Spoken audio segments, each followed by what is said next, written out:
Ryan Hutchinson's face went from smug to confused to absolutely panicked as his attorney read the legal brief out loud. Mr. Hutchinson, the non-compete agreement Ms. Santos signed contains a critical error.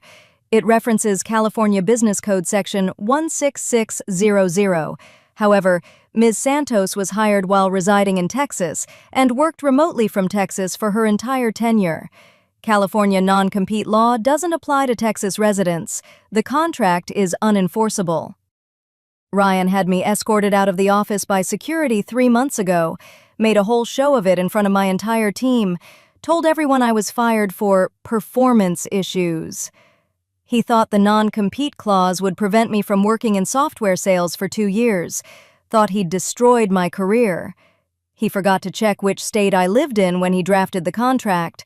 That mistake just cost him 4 of his biggest clients and about $12 million in annual revenue. My name is Camila Santos. I'm 31 years old, married to my husband Daniel, and 3 months ago I was the top-performing senior sales executive at Quantum Software Systems, a B2B software company based in San Francisco. I was exceptional at my job, top sales performer 3 years running. I brought in an average of $8 million annually. My client retention rate was 94%, highest in the company. I worked from home in Austin, Texas. Quantum hired me remotely because they wanted to expand in the Texas market, and I had the relationships to make that happen. My boss was Ryan Hutchinson, VP of Sales, 47 years old, 20 years in tech sales, and absolutely convinced that his success was due to his brilliance, not the talented sales team doing the actual work. Ryan and I had a functional relationship for 2 years. I hit my numbers, he left me alone. Simple. Then, 6 months ago, things changed. Ryan hired his former colleague, Brad Mitchell, as a senior sales executive. Brad was based in San Francisco, Ryan's golf buddy. Their kids went to the same private school. Brad was mediocre at best, missed his quotas, lost deals to competitors, made promises to clients he couldn't keep, but Ryan loved him. Every sales meeting, Ryan would praise Brad's strategic approach and relationship building. Meanwhile, my actual closed deals generating millions in revenue barely got mentioned. Then Ryan started redistributing territories. Month 1, he took one of my major accounts and gave it to Brad. Brad needs some wins to build momentum. Month 2, another account reassigned. We're rebalancing territory coverage. Month 3, my largest client, Grace Wilson at DataCore Technologies, a $3 million annual account I'd personally brought to Quantum and managed for 2 years, reassigned to Brad. I requested a meeting with Ryan. Ryan, you've reassigned 3 of my major accounts to Brad in 3 months. That's over $5 million in annual revenue. Can you explain the reasoning? Camila, we're optimizing territory management. Brad's in San Francisco, where most of our clients are based. Face-to-face relationship building is more effective than remote management. Grace Wilson is in Austin, same city I'm in. I have face-to-face access. Brad's in San Francisco. He's the remote one for that account. The decision's made, Camila. You still have plenty of accounts. Hit your numbers and we won't have issues. I left that meeting knowing exactly what was happening. Ryan was systematically transferring my best accounts to his buddy, setting me up for failure, so he could either fire me or force me out. I talked to Omar Hassan, a colleague I trusted, about what was happening. Camila, Ryan's done this before. He brought in another friend 2 years ago, slowly transferred accounts from a top performer to the friend, then fired the top performer for missing quotas. It's his pattern. So what do? Document everything and start looking for other opportunities, because this isn't going to end well. He was right.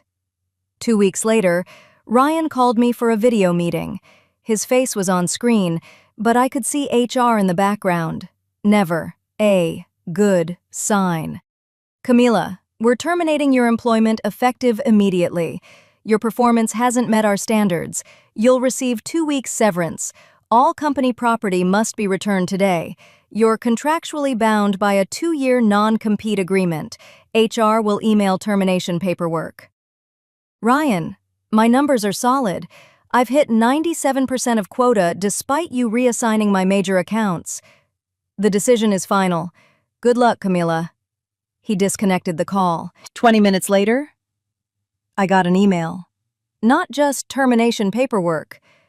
An email sent to the entire sales team with me CC'd. Team, Camila Santos is no longer with Quantum effective immediately due to performance issues. Brad Mitchell will be assuming her remaining accounts. Please direct all client inquiries to Brad. Ryan. Performance issues. He told everyone, my entire professional network, that I was fired for poor performance after 3 years of being the top sales performer. But here's what Ryan didn't know about me. I don't accept defeat quietly. That afternoon, still processing the shock, I did 3 things.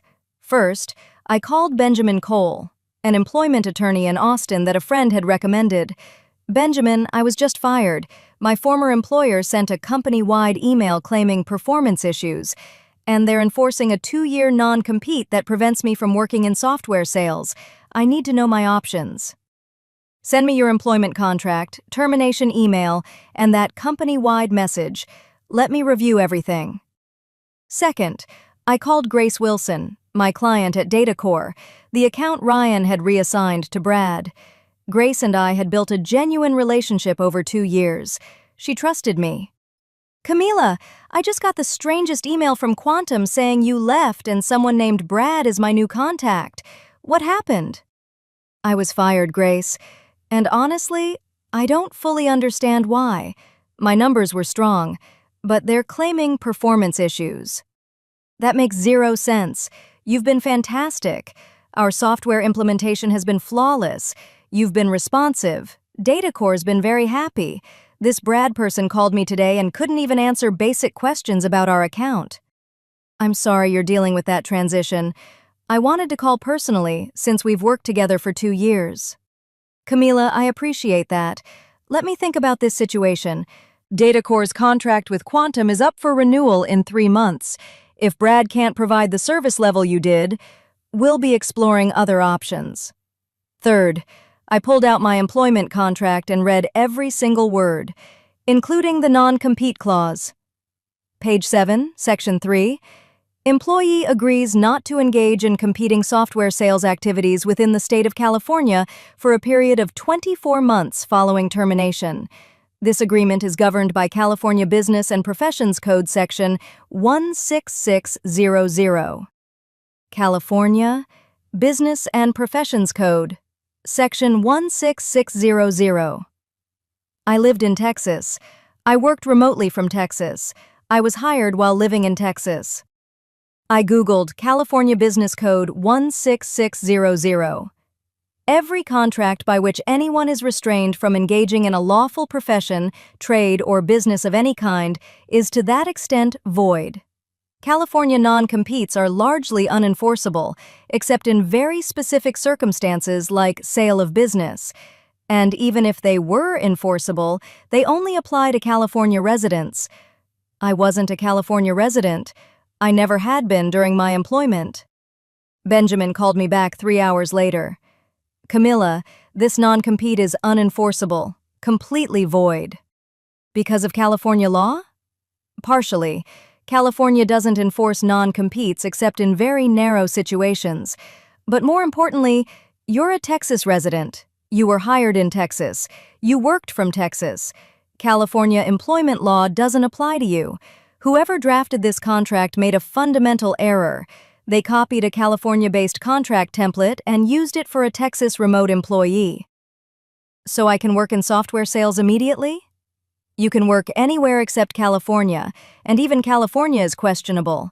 The contract is invalid. If Quantum tries to enforce it, we'll destroy them in court. Send them a letter through me making it clear you're aware the contract is unenforceable and you'll be pursuing opportunities in your industry. Benjamin sent a formal legal letter to Quantum that afternoon. Ms. Santos's employment contract contains a non-compete clause referencing California law. However, Ms. Santos is a Texas resident and was hired and worked exclusively from Texas. The non-compete provision is unenforceable. Ms. Santos will be pursuing employment opportunities in her chosen profession without restriction. Any attempt to interfere with her employment will result in immediate legal action. Ryan received that letter the next morning. Omar told me later that Ryan lost his mind, screaming at HR and legal about how incompetent they were for screwing up the contract. Meanwhile, I was making calls. I reached out to Quantum's main competitor, Apex Software Solutions. Their VP of Sales had tried to recruit me twice over the past year. Michael, this is Camila Santos. Are you still looking for a senior sales executive for the Texas region? Camila, I heard you left Quantum. Absolutely yes. When can you start? Immediately. And Michael, I'm bringing relationships with several major accounts that might be interested in exploring alternatives to Quantum. Let's talk compensation. Offer was excellent. 20% higher base salary than Quantum, better commission structure, and they understood that my client relationships were valuable. I accepted and started the following Monday. Then, I called Grace Wilson. Grace, it's Camila. I wanted to update you on my situation. I've joined Apex Software Solutions as their senior sales executive for the Texas region. Apex? They're Quantum's main competitor, right? Yes, and Grace, I'm not calling to poach your business, but I know your Quantum contract is up for renewal soon. If you're unhappy with the service Brad's providing, I want you to know you have options. Camila, I'll be honest, Brad has been a disaster. He doesn't understand our business. He's unresponsive. Last week we had a critical issue and he didn't return my calls for 2 days. You would have handled it in 2 hours. I'm sorry you're experiencing that.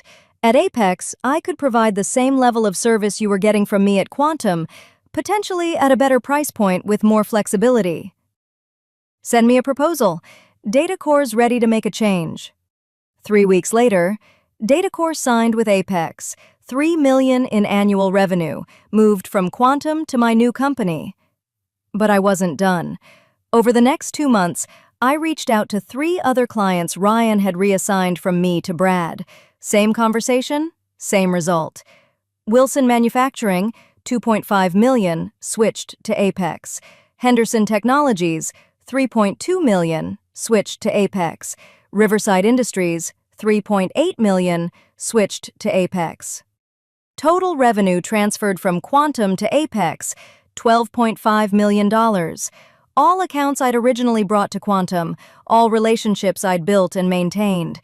All perfectly legal, since my non-compete was unenforceable. Ryan found out when his Q2 revenue report showed massive losses. Omar sent me a message. Ryan's been in emergency meetings all week. 4 major accounts left. Board is asking questions. He's claiming you sabotaged the company, but legal told him there's nothing they can do because the non-compete doesn't apply to you. It's chaos. The chaos got worse. Brad, Ryan's buddy who'd been given all my accounts, was fired for missing quotas by 60%. Turned out, without me managing those relationships, he couldn't keep the accounts happy. Then, the board called a meeting. Omar told me what happened. Board reviewed what happened. They figured out Ryan systematically transferred your accounts to an underperforming friend, then fired you to cover the redistribution. When you left, you took the client relationships because the non-compete was invalid. Board sees this as Ryan's management failure. He's being demoted from VP to regional director. 50% pay cut. No bonus eligibility. Ryan had me publicly fired via company-wide email claiming performance issues. 3 months later, he was demoted for management failures that cost the company $12 million in revenue. But the best moment, the absolute best moment, came 4 months after I joined Apex. I got a LinkedIn message from Ryan. Camila, I hope you're doing well. I wanted to reach out about potential opportunities. I'm exploring new positions and wondered if Apex might have openings. I saw you're doing well there. Any chance you could refer me? Ryan Hutchinson, the VP who fired me, who sent a company-wide email trashing my performance, who tried to enforce a non-compete to destroy my career, was asking me for a job referral. I replied, "Ryan, I appreciate you reaching out. Unfortunately, Apex's culture prioritizes integrity and accurate performance assessment. I don't think it would be a good fit. Best of luck in your search." I never heard from him again. 1 year after leaving Quantum, I'm thriving at Apex Software Solutions. I've brought in $18 million in new business. I was promoted to regional sales director. I manage a team of 8 sales executives across Texas. My income is double what I made at Quantum. I have stock options. I have respect. More importantly, I have clients who trust me and chose to follow me because of the relationships we'd built. Grace Wilson told me something 6 months ago that stuck with me. "Camila, you know why DataCore switched to Apex? It wasn't just about you leaving Quantum. It was about how Quantum treated you. They fired their best sales executive, publicly trashed her reputation, and replaced her with someone incompetent. That told us everything about their values. We didn't want to work with a company like that." She was right. Quantum didn't just lose me. They lost clients because of how they lost me. Omar left Quantum 3 months after I did. He's now one of my senior sales executives at Apex. When I asked him why he left, "After watching what Ryan did to you, and seeing that the company supported it, I didn't want to work there anymore. You fought back and won. That took courage." As for Quantum, they're struggling, lost major accounts, sales team turnover is high. Ryan's demotion became public knowledge in the industry, which damaged their reputation further. Ryan's still at Quantum, but as a regional director making a fraction of his VP salary. His career peaked and crashed, all because he made one critical error. He thought the non-compete clause gave him power over me. He thought he could fire me publicly, destroy my reputation, and trap me in a 2-year career exile. He forgot to check which state I lived in when he drafted the contract. That mistake cost him $12 million in revenue, his VP position, his reputation, and his career trajectory. Meanwhile, that same invalid non-compete gave me the freedom to take everything I'd built and use it to succeed somewhere better. People ask if I feel guilty about taking Quantum's clients to Apex, if what I did was ethical. I don't feel guilty at all. Those clients didn't belong to Quantum. They belonged to the relationships I'd spent years building. Grace Wilson didn't trust Quantum. She trusted me. When Ryan fired me and replaced me with an incompetent friend, those clients had every right to reconsider their vendor relationships. I didn't poach anyone. I didn't badmouth Quantum.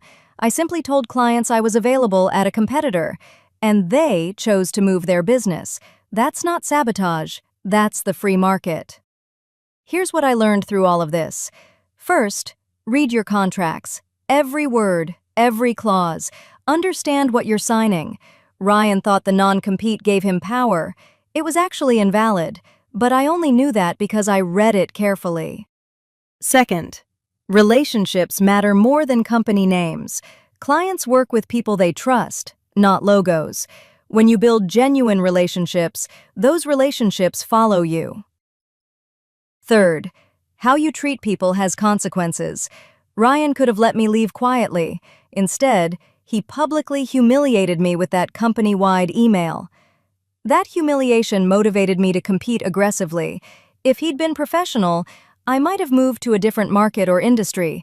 Instead, he made it personal, so I made sure he felt the consequences. Ryan escorted me out of Quantum thinking he'd destroyed my career, thinking the non-compete would keep me sidelined for 2 years while he gave my accounts to his buddy. That non-compete was worthless. The contract he thought protected him was written wrong, and that mistake, that one overlooked detail about which state I lived in, cost him everything. Ryan taught me something valuable, though. Always check the fine print. Sometimes the thing someone uses to trap you is actually the key to your freedom. His non-compete was supposed to cage me for 2 years. Instead, it set me free on day 1. And I used that freedom to take everything he thought he'd stolen from me.